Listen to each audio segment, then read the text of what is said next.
ಶ್ರೀಕೃಷ್ಣಾಯ ನಮಃ. ವಸುದೇವಸುತಂ ದೇವಂ ಕಂಸಚಾಣೂರಮರ್ದನಂ ದೇವಕೀ ಪರಮಾನಂದಂ ಕೃಷ್ಣಂ ವಂದೇ ಜಗದ್ಗುರುಂ. ಬ್ರಹ್ಮಸ್ಥಾನ ಸರೋಜ ಮಧ್ಯವಿಲಸಚ್ಛೀತಾಂಶು ಪೀಠಸ್ಥಿತಂ ಸ್ಫೂರ್ಜತ್ಸೂರ್ಯರುಚಿಂ ವರಾಭಯಕರಂ ಕರ್ಪೂರಕುಂದೋಜ್ವಲಂ ಶ್ವೇತಸೃಗ್ವಸನಾನುಲೇಪನಯುತಂ ವಿದ್ಯುದ್ರುಚಾ ಕಾಂತಯ ಸಂಶ್ಲಿಷ್ಟಾರ್ಧತನುಂ ಪ್ರಸನ್ನವದನಂ ವಂದೇ ಗುರುಂ ಸಾದರಂ. ಶ್ರೀ ಗುರುಭ್ಯೋ ನಮಃ. ಲಂಬೋದರಂ ಪರಮಸುಂದರಮೇಕದಂತಂ ರಕ್ತಾಂಬರಂ ತ್ರಿನಯನಂ ಪರಮಂ ಪವಿತ್ರಂ ಉದ್ಯದ್ದಿವಾಕರಕರೋಜ್ವಲಕಾಯಕಾಂತಂ ವಿಘ್ನೇಶ್ವರಂ ಸಕಲವಿಘ್ನಹರಂ ನಮಾಮಿ. ತ್ವಾಂ ದೇವ ವಿಘ್ನದಲನೇತಿ ಚ ಸುಂದರೇತಿ ಭಕ್ತಿಪ್ರಿಯೇತಿ ಸುಖದೇತಿ ಫಲಪ್ರದೇತಿ ವಿದ್ಯಾಪ್ರದೇತ್ಯಗಹರೇತಿ ಚ ಯೇ ಸ್ತುವಂತಿ ತೇಭ್ಯೋ ಗಣೇಶವರದೋ ಭವ ನಿತ್ಯಮೇವ. ಶ್ರೀ ಮಹಾಗಣಪತಯೇ ನಮಃ. ಯಾ ಕುಂದೇಂದು ತುಷಾರಹಾರಧವಳ ಯಾ ಶುಭ್ರವಸ್ತ್ರಾವೃತ ಯಾ ವೀಣಾ ವರದಂಡಮಂಡಿತಕರ ಯಾ ಶ್ವೇತಪದ್ಮಾಸನ ಯಾ ಬ್ರಹ್ಮಾಚ್ಯುತ ಶಂಕರ ಪ್ರಭೃತಿಭಿಃ ದೇವೈಃ ಸದಾ ವಂದಿತಾ ಸಾ ಮಾಂ ಪಾತು ಸರಸ್ವತೀ ಭಗವತಿ ನಿಶ್ಶೇಷಜಾಡ್ಯಾಪಃ. ಶ್ರೀ ಸರಸ್ವತ್ಯೇ ನಮಃ. ವೇದಾರ್ಥತತ್ವವಿಶದೀಕರಣೇನ ಪುಂಸಾಂ ಉಚ್ಚೈರ್ಗತಿಂ ಜಗತಿ ಯೋ ದಯಾಯ ವಿಧಾತುಂ ರಮ್ಯಾಂ ಪುರಾಣಪದವೀಂ ಪ್ರಣಿನಾಯ ತಸ್ಮೈ ಲೋಕೇಶವೈಭವಪುಷೇ ಋಷಯೇ ನಮಸ್ತಾತ್. ತಸ್ಮೈ ವ್ಯಾಸಾಯ ಮುನಯೇ ಸರ್ವಜ್ಞಾಯ ಮಹರ್ಷಯೇ ಪರಾಶರ್ಯಾಯ ಶಾಂತಾಯ ನಮೋ ನಾರಾಯಣಾತ್ಮನೆ. ಶ್ರೀ ವ್ಯಾಸಾಯ ನಮಃ. ನಾರಾಯಣಂ ನಮಸ್ಕೃತ್ಯ ನರಂ ಚೈವ ನರೋತ್ತಮಂ ದೇವೀಂ ಸರಸ್ವತೀಂ ವ್ಯಾಸಂ ತತೋ ಜಯಮುದೀರಯೇತ್. ಕನಕರುಚಿದುಕೂಲಃ ಕುಂಡಲೋಲ್ಲಾಸಿಗಲ್ಲಃ ಶಮಿತಭುವನಭಾರಃ ಕೋಪಿ ಲೀಲಾವತಾರಃ ತ್ರಿಭುವನಸುಖಕಾರಿ ಶೇಷಶಾಯೀ ಮುಕುಂದೋ ಪರಿಕಲಿತರಮಾಂಗೋ ಮಂಗಲಂ ನಸ್ತನೋತು. ನಮಾಮಿ ಗೋವಿಂದ ಪದಾರವಿಂದಂ ಸದೇಂದಿರಾನಂದನಮುತ್ತಮಾಡ್ಯಂ ಜಗಜ್ಜನಾನಾಂ ಹೃದಯ ಸನ್ನಿವಿಷ್ಟಂ ಮಹಾಜನೈಕಾಯನಮುತ್ತಮೋತ್ತಮಂ. ನಮಸ್ತೆ ಚಕ್ರಹಸ್ತಾಯ ಶಾರ್ङ्ಗಹಸ್ತಾಯ ತೇ ನಮಃ. ನಂದಹಸ್ತಾಯ ತೇ ವಿಷ್ಣೋ ಶಂಖಹಸ್ತಾಯ ತೇ ನಮಃ. ಓಂ ನಮೋ ವಾಸುದೇವಾಯ ನಮಃ ಸಂಕರ್ಷಣಾಯ ಚ ಪ್ರದ್ಯುಮ್ನಾಯ ನಮಸ್ತುಭ್ಯಂ ಅನಿರುದ್ಧಾಯ ತೇ ನಮಃ. ಪಾತಾಲಾದುತ್ಪತಿಷ್ಣೋರ್ಮಕರವಸತಯೋ ಯಸ್ಯ ಪುಚ್ಛಾಭಿಘಾತ ಧೂರ್ಧ್ವಂ ಬ್ರಹ್ಮಾಂಡಖಂಡ ವ್ಯತಿಕರವಿಹಿತ ವ್ಯತ್ಯಯೇ ನಾಪತಂತಿ. ವಿಷ್ಣೋರ್ಮತ್ಸ್ಯಾವತಾರೇ ಸಕಲವಸುಮತಿ ಮಂಡಲಂ ವ್ಯಶ್ನುವಾನಃ ತಸ್ಯಾಸ್ಯೋದೀರಿತಾನಾಂ ಧ್ವನಿರಪಹರತಾದಶ್ರಿಯಂ ವ ಶ್ರುತೀನಾಂ. ಶ್ರೀ ಮತ್ಸ್ಯರೂಪಿ ಪರಮಾತ್ಮನೇ ನಮಃ. ಪ್ರಿಯ ಬಾಂಧವರೇ, ನಮ್ಮ ಈ ಶ್ರೀ ಲಾಲೀಕೃಷ್ಣ ಚಾನಲ್ಗೆ ಸ್ವಾಗತ. ಇಂದಿನ ವಿಡಿಯೋದಲ್ಲಿ ನಾವು ಶ್ರೀ ಮತ್ಸ್ಯ ಮಹಾಪುರಾಣದ 145ನೆಯ ಅಧ್ಯಾಯದ ಪೂರ್ವಭಾಗದ ವಿಚಾರ ಮಾಡೋಣ. ಈ ಅಧ್ಯಾಯದಲ್ಲಿ ಮನ್ವಂತರಾನುಕೀರ್ತನ, ಯುಗಭೇದದಿಂದ ಪ್ರಾಣಿಗಳ ಶರೀರದ ಪ್ರಮಾಣದಲ್ಲಿ ವ್ಯತ್ಯಾಸ, ಆಚಾರ್ಯ ಸಾಧು ಮೊದಲಾದವರ ಲಕ್ಷಣ, ಮಂತ್ರಕರ್ತರೆಂದು ಪ್ರಸಿದ್ಧರಾದ 92 ಜನ ಋಷಿಗಳು, ಈಶ್ವರರು, ಋಷಿಕರು ಮೊದಲಾದ 5 ಪಂಗಡದ ಋಷಿಗಳ ವಿಚಾರ ಮಾಡೋಣ. ಶ್ರೀಕೃಷ್ಣಾಯ ನಮಃ.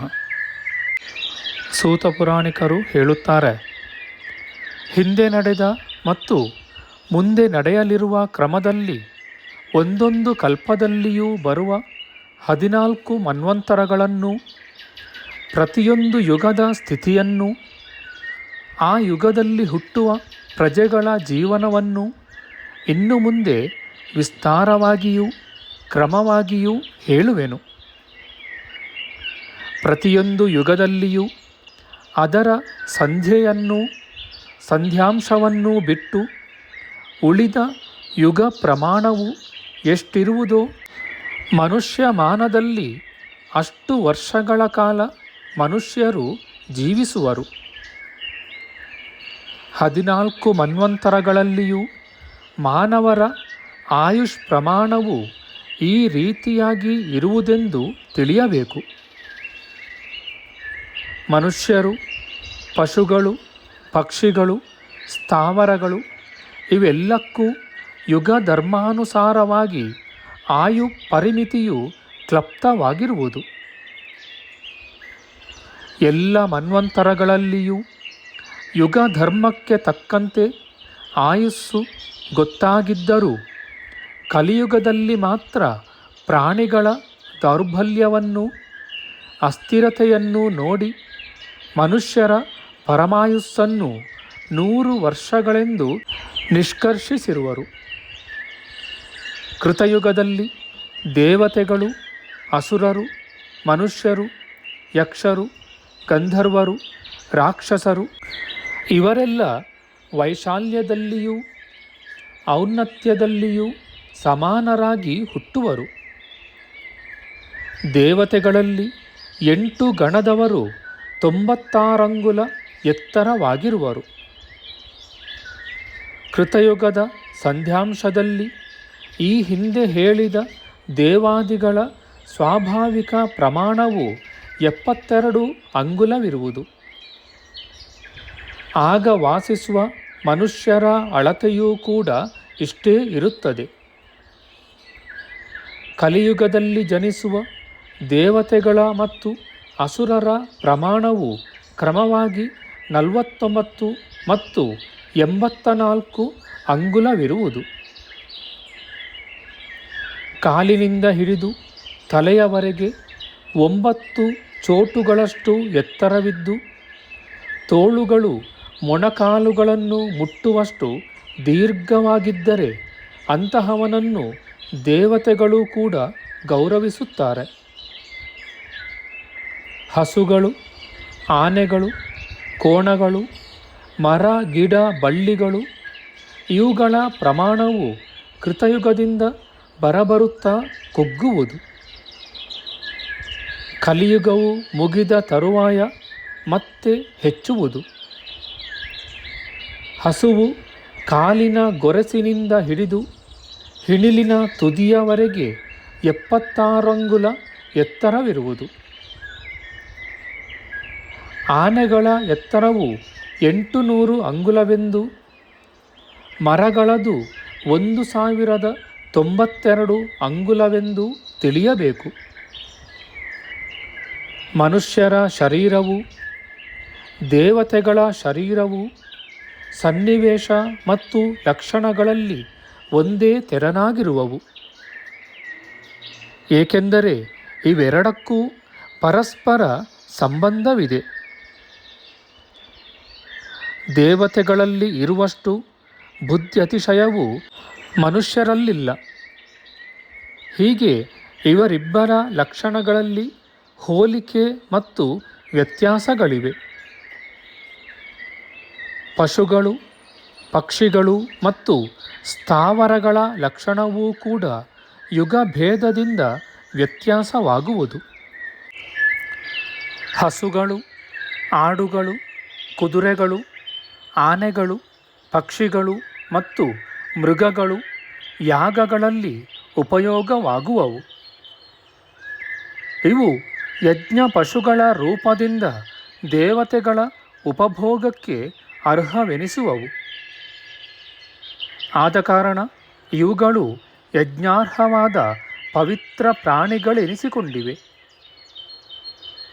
ಯಜ್ಞ ಕಾರ್ಯಕ್ಕೆ ಉಪಯುಕ್ತವಾಗಿ ಅದನ್ನು ಪೂರ್ಣಗೊಳಿಸಿದ ಸುಕೃತ ಫಲದಿಂದ ಈ ಪ್ರಾಣಿಗಳು ತಮ್ಮ ದೇಹವನ್ನು ನೀಗಿದ ಬಳಿಕ ಸ್ವರ್ಗಾದಿ ದಿವ್ಯ ಲೋಕಗಳಿಗೆ ತೆರಳುವವು. ಅಲ್ಲಿನ ಪ್ರಮಾಣಕ್ಕೆ ತಕ್ಕಂತೆ ಸ್ಥಾವರ ಜಂಗಮಗಳ ರೂಪವನ್ನೆತ್ತಿ ಅವು ನಾನಾ ವಿಧವಾದ ಭೋಗಗಳನ್ನು ಅನುಭವಿಸುತ್ತಾ ಸುಖದಿಂದಿರುವವು. ಇನ್ನು ಮುಂದೆ ಶಿಷ್ಟರ ಮತ್ತು ಸಾಧುಗಳ ಲಕ್ಷಣವನ್ನು ಹೇಳುವೆನು. ದ್ವಿಜರು, ವೇದಗಳು, ದೇವತೆಗಳಿಗೆ ಉಪಾಹಾರ ಯೋಗ್ಯಗಳಾದ ಪಶುಗಳು ಇವು ಬ್ರಹ್ಮಸ್ವರೂಪವೆನಿಸಿವೆ. ಪರಮಾತ್ಮನ ಅಂಶವು ಅವುಗಳಲ್ಲಿ ವಿಶೇಷವಾಗಿ ಸ್ಫುರಿಸುವುದು. ಆದುದರಿಂದ ಇವುಗಳನ್ನು ಸತ್ ಎನ್ನುವರು. ಸಚ್ಛಬ್ದವು ಬ್ರಹ್ಮವಾಚಕವೆನಿಸಿದೆ. ಬ್ರಾಹ್ಮಣ, ಕ್ಷತ್ರಿಯ ಮತ್ತು ವೈಶ್ಯರೆಂಬ ತ್ರೈವರ್ಣಿಕರು ಶ್ರುತಿ ಸ್ಮೃತಿ ವಿಹಿತವಾದ ಕರ್ಮಗಳನ್ನು ಆಚರಿಸುತ್ತಾ ಸಾಮಾನ್ಯ ಧರ್ಮಗಳಲ್ಲಿಯೂ ವಿಶೇಷ ಧರ್ಮಗಳಲ್ಲಿಯೂ ಅಧಿಕಾರವನ್ನು ಪಡೆದಿರುವರು. ವರ್ಣಾಶ್ರಮಾಚಾರಗಳಲ್ಲಿ ನಿತ್ಯವೂ ಆಸಕ್ತನಾಗಿರುವ ಮನುಷ್ಯನು ಮುಂದೆ ಸ್ವರ್ಗಾದಿ ಸೌಖ್ಯಗಳನ್ನು ಪಡೆಯುತ್ತಾನೆ. ಅವನು ಆಚರಿಸುವ ಶ್ರುತಿ ಸ್ಮೃತಿ ಪ್ರತಿಪಾದಿತವಾದ ಆ ಧರ್ಮವನ್ನು ಜ್ಞಾನ ಧರ್ಮವೆಂದು ಕರೆಯುತ್ತಾರೆ. ಬ್ರಹ್ಮಚಾರಿಯು ಗುರು ಶುಶ್ರೂಷೆಯಲ್ಲಿ ನಿರತನಾಗಿ ವಿದ್ಯೆಯನ್ನು ಅರ್ಜಿಸುವ ಕಾರಣ ಸಾಧುವೆನಿಸಿಕೊಳ್ಳುವನು. ವಂಶಾಭಿವೃದ್ಧಿಗೆ ಕಾರಣನಾಗಿರುವುದರಿಂದಲೂ ಮಿಕ್ಕ ಆಶ್ರಮ ಧರ್ಮಗಳು ನಡೆಯಲು ಸಹಕಾರಿಯಾಗಿರುವುದರಿಂದಲೂ ಗೃಹಸ್ಥನನ್ನು ಸಾಧುವೆನ್ನಬಹುದು. ಅರಣ್ಯದಲ್ಲಿ ವಾಸಿಸುತ್ತಾ ಏಕಾಗ್ರಚಿತ್ತನಾಗಿ ತಪಸ್ಸಿನ ಸಿದ್ಧಿಗೆ ಯತ್ನಿಸುತ್ತಿರುವುದರಿಂದ ವಾನಪ್ರಸ್ಥನನ್ನು ಸಾಧುವೆನ್ನುತ್ತಾರೆ. ಯೋಗ ಸಾಧನೆಯಿಂದ ಆತ್ಮ ಸಾಕ್ಷಾತ್ಕಾರಕ್ಕೆ ಪ್ರಯತ್ನಿಸುತ್ತಿರುವ ಕಾರಣ ಯತಿಯೂ ಕೂಡ ಸಾಧುವೆನಿಸಿಕೊಳ್ಳುವನು. ಧರ್ಮವೆಂದರೆ ಧರ್ಮದ ಆಚರಣೆಯೆಂದರ್ಥ.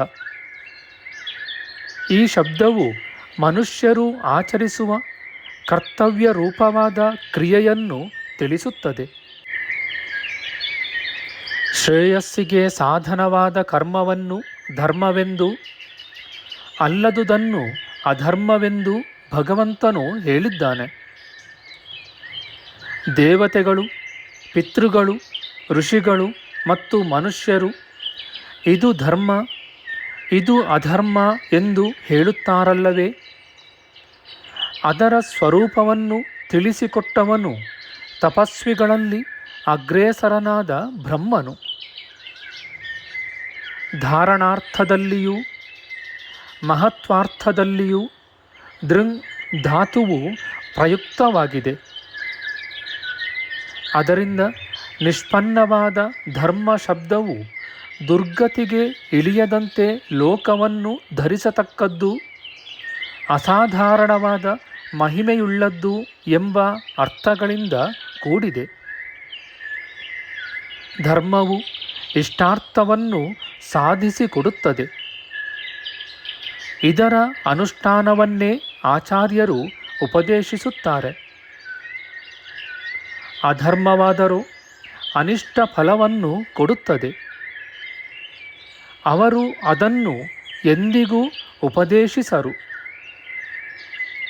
ಹಿರಿಯರು, ವಿಷಯ ಲಂಪಟರಲ್ಲದವರು, ಆತ್ಮಜ್ಞಾನ ಪರಿಪೂರ್ಣರು, ದಂಭರಹಿತರು, ಬಹು ವಿನಯವಂತರು, ಮೃದು ಸ್ವಭಾವದವರೂ ಆದವರನ್ನು ಆಚಾರ್ಯರೆಂದು ಹೇಳುತ್ತಾರೆ. ಧರ್ಮದ ಸ್ವರೂಪವನ್ನು ಚೆನ್ನಾಗಿ ಬಲ್ಲ ದ್ವಿಜೋತ್ತಮರು ಧರ್ಮವನ್ನು ಶ್ರೌತವೆಂದು ಸ್ಮಾರ್ತವೆಂದು ಎರಡು ಭಾಗವಾಗಿ ವಿಂಗಡಿಸಿದ್ದಾರೆ. ಗಾರ್ಹಸ್ಥ್ಯವನ್ನು ಸ್ವೀಕರಿಸಿ ಅಗ್ನಿಹೋತ್ರ, ಸ್ಥಾಲೀಪಾಕ ಇವುಗಳನ್ನು ಮಾಡುವುದು, ಯಜ್ಞಗಳನ್ನು ನಡೆಸುವುದು ಇವು ಶ್ರೌತ ಧರ್ಮಕ್ಕೆ ಸಂಬಂಧಪಟ್ಟವು. ವರ್ಣಾಶ್ರಮಾಚಾರವನ್ನು ಸ್ಮಾರ್ತ ಧರ್ಮವೆನ್ನುತ್ತಾರೆ. ಇದರ ಆಚರಣೆಗೆ ಯಮ ನಿಯಮಾದಿ ಅಷ್ಟಾಂಗ ಸಹಿತವಾದ ಯೋಗದ ಅಭ್ಯಾಸವು ಸಹಕಾರಿಯಾಗಿರುವುದು. ಸಪ್ತರ್ಷಿಗಳು ಶ್ರೌತ ಧರ್ಮವನ್ನು ತಮ್ಮ ಪೂರ್ವಜರ ಮುಖದಿಂದ ಅರಿತು ಲೋಕಕ್ಕೆ ಉಪದೇಶ ಮಾಡಿದರು. ಋಗ್ವೇದ, ಯಜುರ್ವೇದ ಮತ್ತು ಸಾಮವೇದಗಳು ಬ್ರಹ್ಮನ ಅವಯವಗಳೆಂದು ಶ್ರುತಿಯು ಹೇಳುತ್ತದೆ. ಹಿಂದಿನ ಮನ್ವಂತರದಲ್ಲಿ ಪ್ರಚಾರದಲ್ಲಿದ್ದ ಧರ್ಮಗಳನ್ನು ತನ್ನ ದಿವ್ಯ ಜ್ಞಾನದಿಂದ ಸ್ಮರಿಸಿಕೊಂಡು ಮನುವು ಜಗತ್ತಿಗೆ ಉಪದೇಶಿಸಿದನು. ನೆನಪಿನ ಅಂದರೆ ಸ್ಮೃತಿಯ ಮೂಲಕವಾಗಿ ಪ್ರಚಾರಕ್ಕೆ ಬಂದ ಧರ್ಮವಾದುದರಿಂದ ಇದಕ್ಕೆ ಸ್ಮಾರ್ತವೆಂಬ ಹೆಸರು ಬಂದಿದೆ. ಇದು ವರ್ಣಾಶ್ರಮ ವಿಭಾಗವನ್ನು ಒಳಗೊಂಡಿದೆ. ಹೀಗೆ ಶ್ರೌತವೆಂದು ಸ್ಮಾರ್ತವೆಂದು ಎರಡು ಭಾಗವಾಗಿರುವ ಧರ್ಮವನ್ನು ಶಿಷ್ಟಾಚಾರವೆಂದು ಕರೆಯುತ್ತಾರೆ. ಶಿಶ ವಿಶೇಷಣೆ ಎಂಬ ಧಾತುವಿನ ಮೇಲೆ ತ ಪ್ರತ್ಯಯವೂ ಸೇರಿ ಶಿಷ್ಟ ಎಂಬ ಪದವು ನಿಷ್ಪನ್ನವಾಗಿದೆ. ಮನ್ವಂತರಗಳಲ್ಲೆಲ್ಲ ಮನುವು ಸಪ್ತರ್ಷಿಗಳು ಲೋಕಾನುಗ್ರಹಕ್ಕಾಗಿ ಧರ್ಮ ಸಂಸ್ಥಾಪನಾ ಕಾರ್ಯದಲ್ಲಿ ನಿರತರಾಗಿರುವರು. ಆ ಮಹಾತ್ಮರೇ ಶಿಷ್ಟರೆನಿಸಿಕೊಂಡಿರುವರು. ಆ ಶಿಷ್ಟರು ಪ್ರಚಾರಕ್ಕೆ ತಂದ ಧರ್ಮವೇ ಒಂದೊಂದು ಯುಗದಲ್ಲಿಯೂ ಸ್ಥಾಪಿತವಾಗುತ್ತದೆ. ಋಗ್ಯಜು ಸಾಮಗಳೆಂಬ 3 ವೇದಗಳು ಕೃಷಿ, ಗೋರಕ್ಷಣೆ, ವಾಣಿಜ್ಯ, ರಾಜನೀತಿ ಇವೆಲ್ಲವೂ ಪ್ರಜೆಗಳಲ್ಲಿ ವರ್ಣಾಶ್ರಮ ಧರ್ಮವನ್ನು ನೆಲೆಗೊಳಿಸಬೇಕೆಂಬ ಇಚ್ಛೆಯಿಂದ ಹೊರಟಂತಹವು. ನಮ್ಮ ಮುಂದಿನ ವಿಡಿಯೋದಲ್ಲಿ ನಾವು ಶ್ರೀ ಮತ್ಸ್ಯ ಮಹಾಪುರಾಣದ 145ನೆಯ ಅಧ್ಯಾಯದ ಮಧ್ಯಭಾಗದ ವಿಚಾರ ಮಾಡೋಣ. ಆಧ್ಯಾತ್ಮಿಕ ಚರ್ಚೆ ಮತ್ತು ವಿಚಾರ ವಿನಿಮಯಕ್ಕಾಗಿ ಶುರು ಮಾಡಿದ ಈ ಚಾನಲ್ನಲ್ಲಿ ನಾವು ಅಪ್ಲೋಡ್ ಮಾಡುವ ಎಲ್ಲ ವಿಡಿಯೋಗಳನ್ನು ಸಂಪೂರ್ಣವಾಗಿ ನೋಡಿ ನಿಮ್ಮ ಸಲಹೆಗಳನ್ನು ಕಮೆಂಟ್ ಬಾಕ್ಸ್ನಲ್ಲಿ ಬರೆಯಿರಿ. ದಯವಿಟ್ಟು ಈ ಚಾನಲ್ಗೆ ಸಬ್ಸ್ಕ್ರೈಬ್ ಮಾಡಿ ಹಾಗೂ ಬೆಲ್ ಬಟನ್ ಒತ್ತಿ ನಾವು ಹಾಕುವ ಎಲ್ಲ ವಿಡಿಯೋಗಳನ್ನು ನೋಡಿ ಪ್ರೋತ್ಸಾಹಿಸಿ. ಕೃಷ್ಣಂ ನಾರಾಯಣಂ ವಂದೇ ಕೃಷ್ಣಂ ವಂದೇ ವ್ರಜಪ್ರಿಯಂ ಕೃಷ್ಣಂ ದ್ವೈಪಾಯನಂ ವಂದೇ ಕೃಷ್ಣಂ ವಂದೇ ಪೃಥಾಸುತಂ. ಶ್ರೀಕೃಷ್ಣಾಯ ನಮಃ.